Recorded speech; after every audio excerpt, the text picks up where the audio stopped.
Bien-aimés dans le Seigneur, Shalom. Nous venons encore auprès de vous par notre chaîne YouTube du Daniel Tabernacle à Mweneditu dans la province de Lomami en RDC. Cette chaîne qui a pour but d'amener les élus de Dieu à la doctrine de William Branham, qui est notre messager. Vous savez bien qu'il y a bien longtemps que l'épouse de Jésus-Christ a été jetée dans une distraction notoire, à tel point qu'on a perdu le temps dans des futilités, alors que dans les camps adverses, il y a des recherches qui se faisaient. Comme aujourd'hui, nous sommes épatés par les produits des recherches des agents de Satan, les hommes des sciences, qui nous épatent avec les choses, avec les produits de leurs recherches dans leur laboratoire. Et du côté de l'épouse, nous sommes vraiment en retard.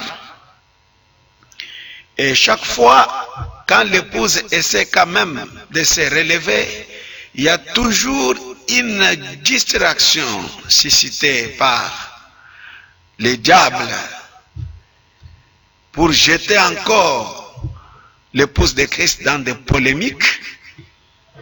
Voilà pourquoi nous venons encore avec notre humble ministère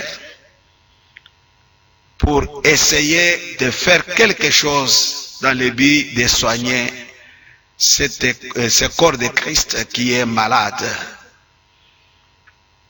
Alors, le sujet que nous vous apportons maintenant, nous voulons éclairer l'opinion sur la place de Joseph Branham dans le message du temps de la fin. Joseph Branham est-il un prophète majeur comme son père, William Marion Branham?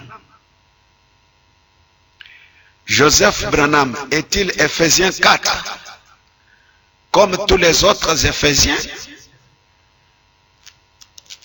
Quelle est la place des Éphésiens 4 dans le message de William Branham? Voilà pourquoi je n'aurai pas beaucoup de commentaires à faire. Je vais juste introduire aujourd'hui avec la place du messager lui-même, un messager, le messager de l'âge. Quel est son rôle? C'est Frère Branham qui nous le dira. C'est le même Frère Branham qui nous dira la place de Joseph, son fils, dans les Écritures. Et c'est Frère Branham qui nous dira aussi la place des Éphésiens 4 dans ces messages. Parce que nous sommes comme une montre, comme Frère Branham l'a dit dans Avertissement puis Jugement, pour que la montre puisse donner l'heure exacte, il faut que chaque pièce soit à sa place. Pour cela, je vais lire ma Bible dans Apocalypse, chapitre 1er, comme nous voulons parler du messager, la place du messager d'abord. Dans cette première partie,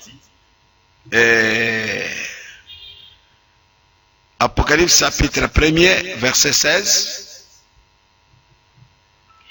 Il avait dans sa main droite 7 étoiles. De sa bouche sortait une épée aiguë à 2 tranchants.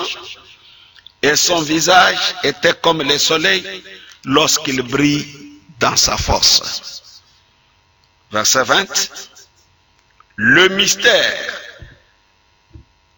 de cette étoile que tu as vue dans ma main droite et de sept chandeliers d'or.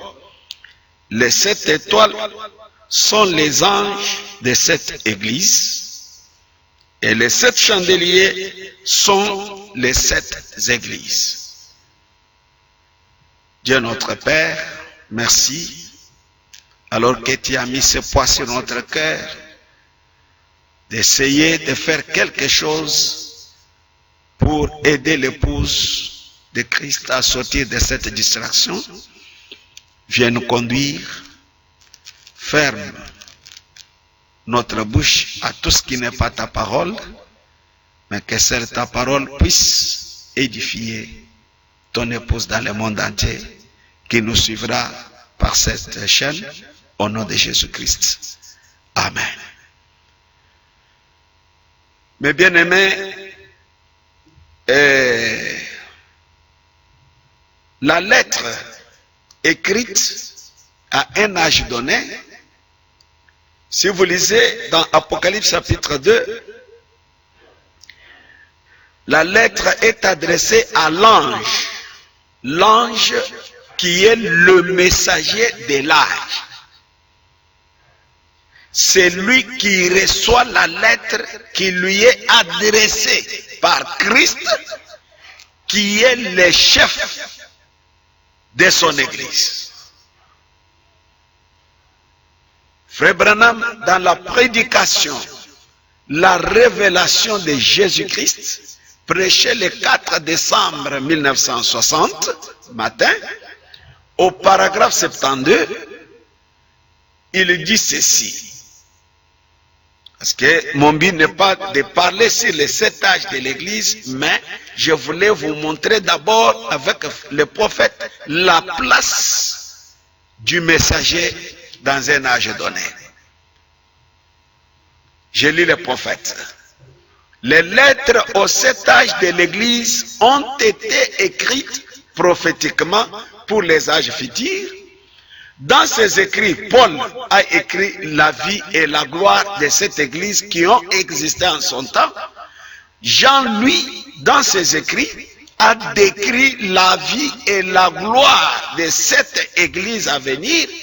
Il s'adressait aux 7 pasteurs, c'est-à-dire pour l'église des gentils. Dieu n'a que 7 pasteurs à qui il s'adresse. Vous allez le comprendre avec les détails que va nous donner notre prophète. Il dit, il a décrit, il s'adressait aux 7 pasteurs ou messagers aussi directement. Tous les chrétiens sont sous les ministères de ces 7 anges distincts. Tous les chrétiens sont sous les ministères de ces 7 anges distincts. C'est-à-dire, tous les chrétiens de tous les 7 âges de l'Église sont sous les ministères de ces 7 anges distincts. Ces 7 anges ne sont pas venus au même moment.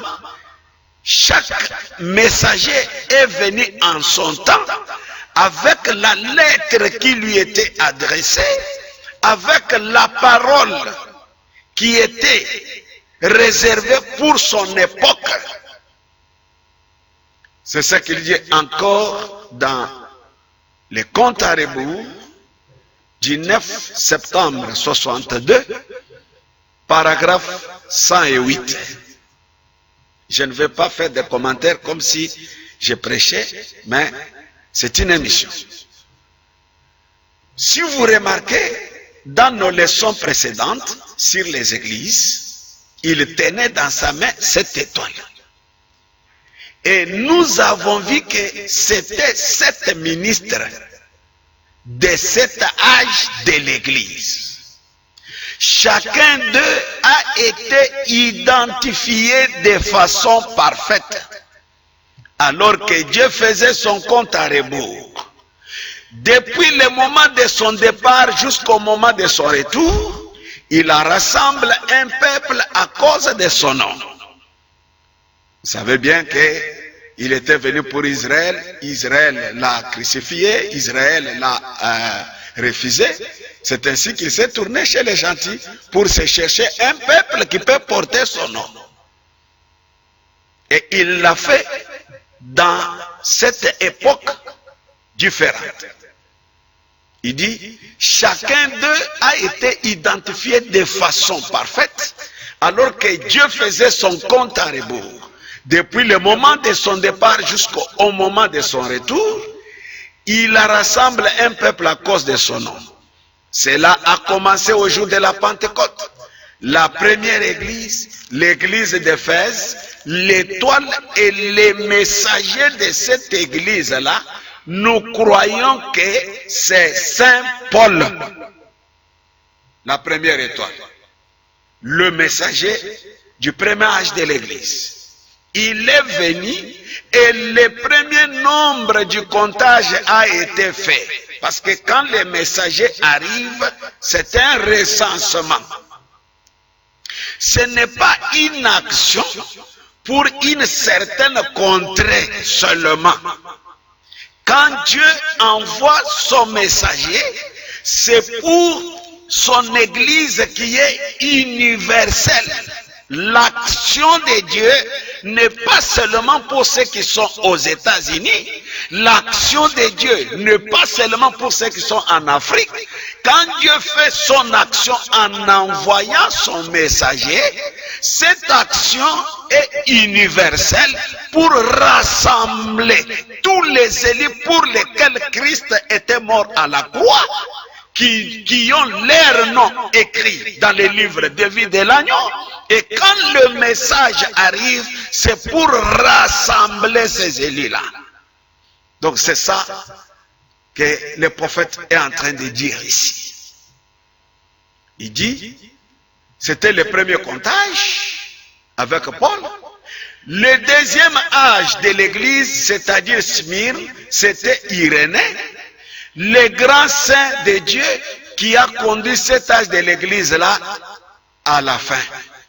Le troisième âge de l'église, c'est-à-dire Pergame, c'était Saint Colomban, qui était un grand saint de Dieu pendant la période de l'âge des ténèbres, de la persécution. Le quatrième âge et le quatrième du comptage, Saint Martin de Tours, le grand saint qui venait de France. Le cinquième âge de l'église, son messager c'était Martin Luther, au compte à rebours. Le sixième âge, c'était John Wesley, au compte à rebours. 109.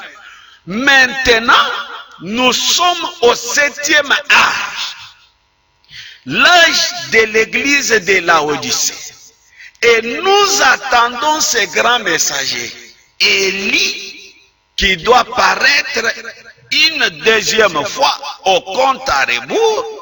Et dès que celui-ci paraîtra, alors c'est l'heure zéro.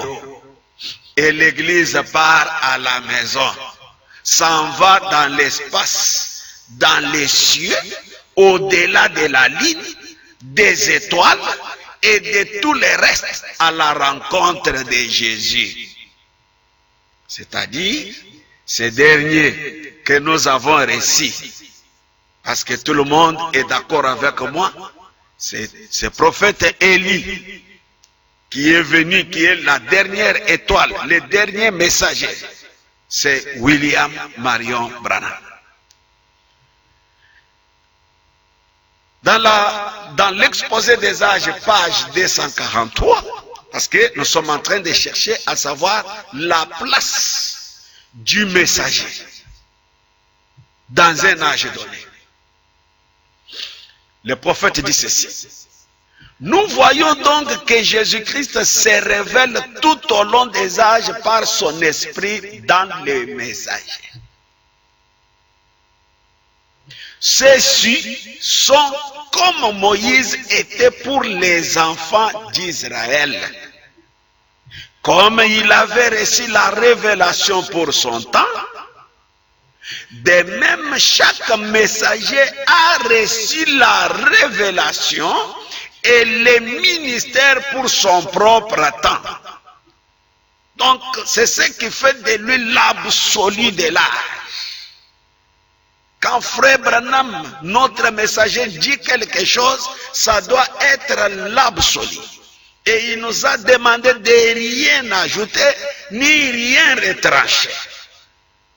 Ainsi, quand nous voyons que les messagers sont dans sa main, nous voyons le Seigneur s'identifier à ces hommes et les revêtir de sa puissance. Il ne suffit pas qu'il se soit uni à l'Église tout entière, comme nous l'avons vu quand il est à Paris, se tenant au milieu de cette chandelier d'or. Même les 5 ministères décrits dans Ephésiens 4, apôtres, prophètes, docteurs, évangélistes, pasteurs, n'ont pas suffi. En effet, dans chaque âge, l'Église dévie. Et non seulement les laïcs, mais aussi les clergés. Les bergers ont tort, tout comme les brebis. Alors, Dieu fait son entrée dans son rôle de souverain berger par les ministères de ces 7 hommes pour ramener son peuple à la vérité. Quand Dieu fait son entrée par le messager, pas question encore de rester attaché à notre interprétation, à notre compréhension. Nous prenons ce que le messager dit. C'est ça l'absolu dans l'âge. Voilà pourquoi nous avons dit que c'est le messager qui nous dira la place de son fils Joseph, son fils biologique, qui est notre frère en nous, en Christ. Son rôle, c'est lequel? Et les Ephésiens 4, qui ont fait qu'aujourd'hui les messages se répandent dans le monde entier. Leur place dans les messages du temps de la fin est laquelle? Voilà, continuons d'abord avec la place du messager. Dans ces quelques 15 minutes qui nous restent, nous ne sommes pas pressés, on donne une partie et nous vous donnons le temps de méditer pour voir un peu parce que des fois il y a des gens qui prennent juste un côté de l'aspect des choses, un aspect des choses. Il prend une citation, il lit, alors il fait toute une doctrine et même un point là-bas, à tel point que quand vous amenez encore l'autre aspect des choses avec les prophètes, il est même prêt à nier ce que le prophète est en train de dire. Mais il est temps de revenir à la doctrine de William Branham, à ce que Branham a dit, prendre le message dans son entièreté. Voilà. Il continue, il dit, donc, quand nous voyons un messager apparaître, c'est l'entrée de Dieu. C'est son entrée dans son rôle de souverain berger. Donc, pour ramener le peuple à la vérité et à l'abondante puissance de cette vérité. Dieu est dans son peuple, dans chaque membre de son peuple. Car quiconque n'a pas l'esprit de Christ ne lui appartient pas. Et il est la parole. C'est donc la parole reconnue dans ce peuple. Mais il a investi d'une autorité particulière ces hommes qu'il a choisis lui-même selon les conseils de sa propre volonté. Il en est apparu un dans chaque âge. Ce messager-là. Un dans chaque âge. Il n'a pas besoin des assistants. Quand il vient, il est équipé par Dieu. Frère Branham va le dire. Il dit, Il en est apparu un dans chaque âge. Le même esprit habite en chacun d'eux. Plus bas là, il dit, mais il est dans son messager.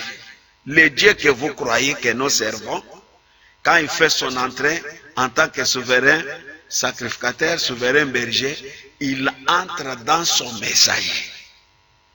Alors quand le messager vient, c'est Dieu, le Dieu tout-puissant, visitant son peuple. Vous ne pouvez pas venir avec votre petite interprétation, votre petite compréhension des choses là, pour essayer d'ajuster le messager de l'âge. Non! Le messager, quand il parle, ce n'est pas un homme, mais c'est Dieu tout-puissant en train de s'adresser à son épouse. Et dans tout ce qu'il dit, il ne se combat jamais, parce que c'est Dieu lui-même en train de parler. Mais il est dans son messager. Et celui qui désire recevoir la plénitude de Dieu suivra le messager. Donc, si vous suivez seulement les conseils du messager, si vous prenez seulement le message, tout ce que le messager a dit, vous aurez Dieu. Parce que Dieu est dans cela.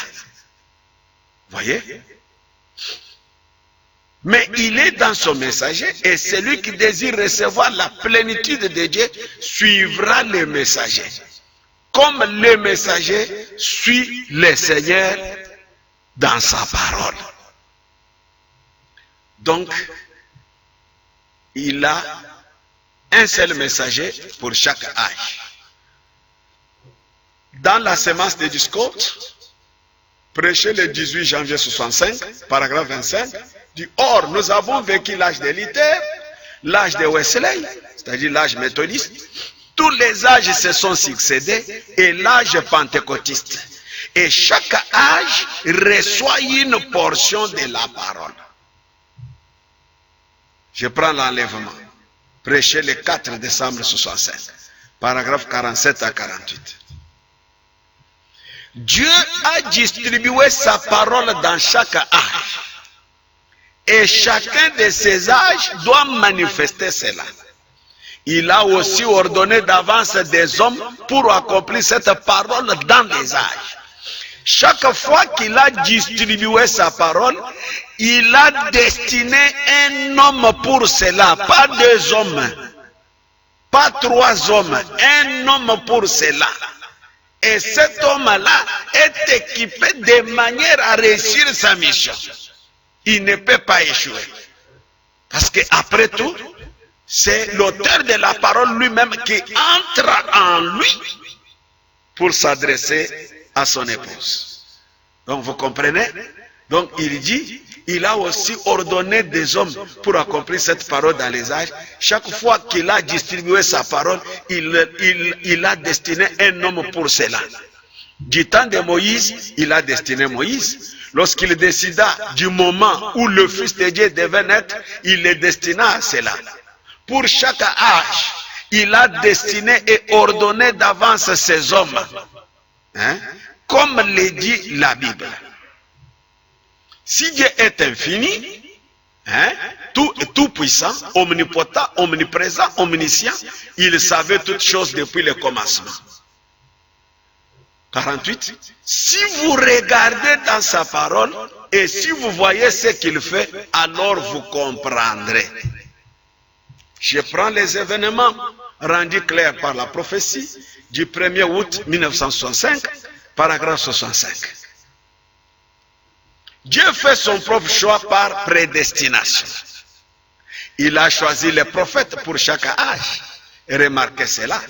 Il détermine la nature d'un prophète pour qu'elle convienne à un âge. Voyez-vous, il modèle son style. Tout ce qu'il fait, il le prépare, qu'il soit instruit ou non. Il prépare les dons, la manière dont il prêchera, les dons qu'il aura et les messages pour un âge donné. Alléluia.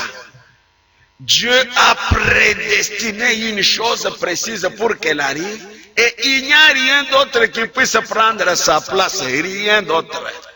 Peu importe ce que c'est, combien de réalisations humaines il y a, rien ne peut prendre sa place.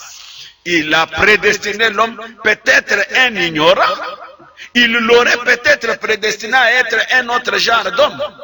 Quel qu'il soit, il lui donne sa classe. Ses dons, il lui donne sa nature, son style, et peu importe ce que c'est, sa manière de s'exprimer et tout ce qu'il fait. Il façonne l'homme de l'heure de façon à attraper le peuple de l'heure. Il façonne l'homme de l'heure de façon à attraper le peuple de l'heure. C'est vrai. Il dit, c'est ce qu'il fait. Donc, Dieu n'a pas besoin de votre intelligence pour essayer d'arranger les choses pour lui. Non, non, non. Quel que soit le niveau de la puissance des Égyptiens, il a utilisé Moïse avec un bâton, malgré l'armure. L'Égypte qui était la première puissance mondiale. Mais voilà que l'homme formé par Dieu avec un seul bâton, il a réussi à libérer le peuple de l'Égypte. Dans les événements rendus clairs par la prophétie du 1er août 65, paragraphe 67, il dit, mais quand les véritables croyants de la Bible voient la parole confirmée si clairement pour l'âge, ils croient. Il n'y a pas moyen de les en empêcher d'y croire. Ils scellent même leur témoignage de leur sang. Et ils y croient. C'est donc, c'est pour ceux-là, les prédestinés, ceux pour cet âge-là, qui voient et qui croient.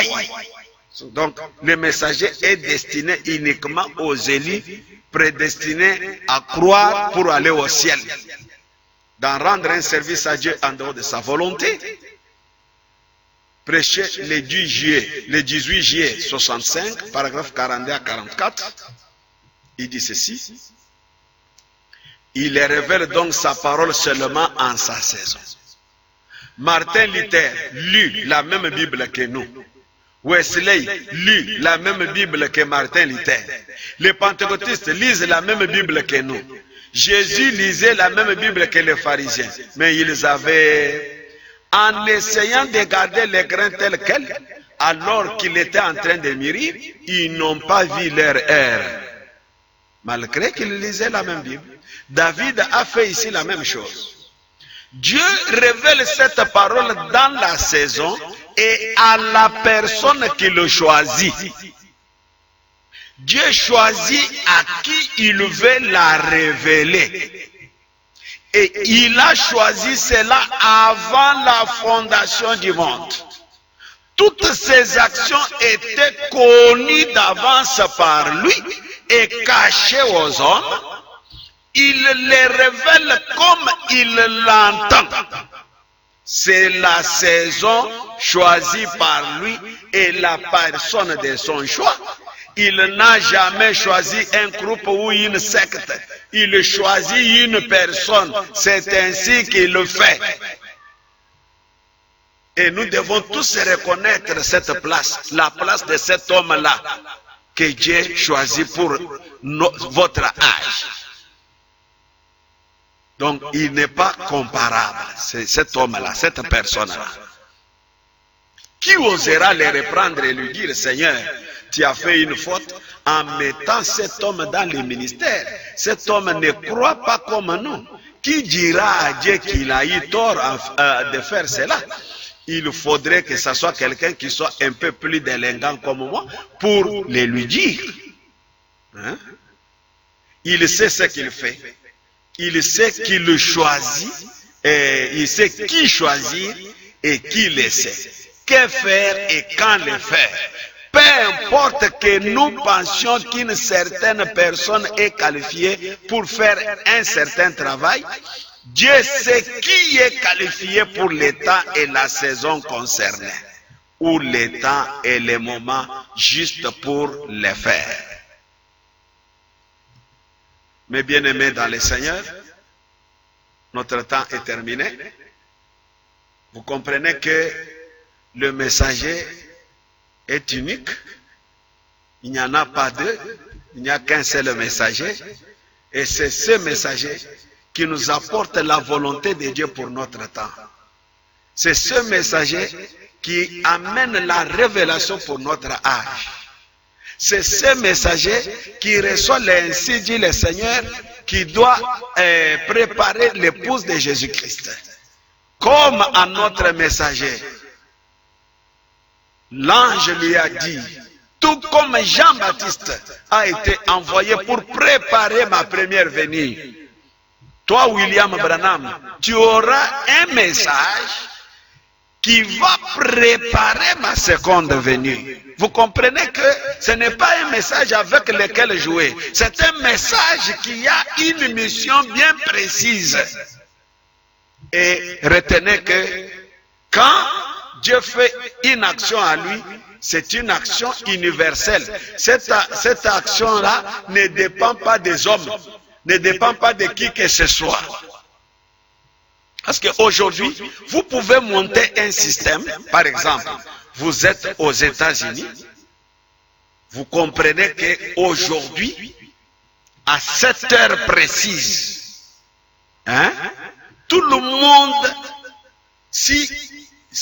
tout le monde là est de l'épouse de Christ, doit écouter la prédication désignée par Joseph Branham. Nous allons voir la place de Joseph Branham. Maintenant, vous dites que, comme j'ai suivi, que tout celui qui ne fait pas ce que Joseph Branham a dit ne fait pas partie de l'épouse de Christ. Vous parlez comme cela parce que vous êtes peut-être aux États-Unis, peut-être en Europe, où la science a tellement évolué. Les gens ont les téléphones Android, ils ont l'internet gratuit à la maison, et vous faites des déclarations comme ça. Alors qu'il y a un peuple qui fait partie de cette épouse dans les jungles d'Afrique, là où on ne connaît même pas ce téléphone ici, il n'y a aucun réseau. Mais ce peuple-là, par une certaine voie prévue par le Seigneur dans sa parole, ce peuple-là a reçu ce précieux message que vous croyez aux États-Unis. Alors, si vous dites ça, ce peuple-là, alors n'ira pas au ciel. Ce peuple-là n'appartient pas à l'épouse de Jésus-Christ. Parce qu'il n'a pas fait ce que Joseph a dit. Vous comprenez que c'est une histoire qui est limitée quelque part. Comme ici en RDC, le message est traduit dans les 4 langues. Alors pour nous, de ce côté, il y a le message qui est traduit, il y a plus de 10 sermons qui sont déjà traduits en anglais, Chiluba directement. Alors, maintenant, le peuple qui ne comprend pas ni l'anglais ni le Chiluba, qui est dans les jungles de l'Afrique, ce peuple-là, comment, que faire pour que ce peuple-là soit préparé, pour que ce peuple-là soit enlevé? Vous comprenez que si vous faites de cela un système, vous mettez un point, alors vous allez vous bloquer quelque part. Retenez que quand Dieu fait son action, cette action est universelle. Cette action-là ne dépend pas de qui que ce soit, et Dieu a prévu tous les moyens possibles pour que cette action atteigne chaque élu dans le monde entier. Vraiment pour aujourd'hui, que Dieu vous bénisse. C'était votre frère David Mukadimouler Lamalou, Joseph, pasteur du Daniel Tabernacle à Mweneditu, et dans la province de Lomami en RDC. Shalom, à la prochaine occasion. Que Dieu vous bénisse.